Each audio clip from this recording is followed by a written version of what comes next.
private sector is cutting back on spending enormously.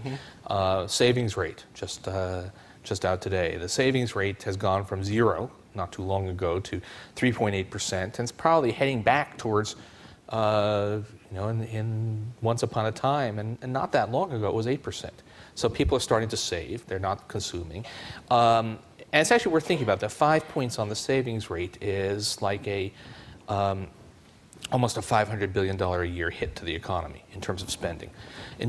Businesses are cutting back, partly because they can't borrow, partly because who wants to build plant and equipment when the economy is shrinking. Housing is still falling. All these things, this huge hole in private sector demand. Now, normally what you'd say is, all right, well, that's okay, we'll have the Fed, we'll deal with it. It will cut interest rates, and that will encourage people to spend. It'll encourage people to buy houses. All right, none of this is working, right? The interest rate that the Fed controls is 0.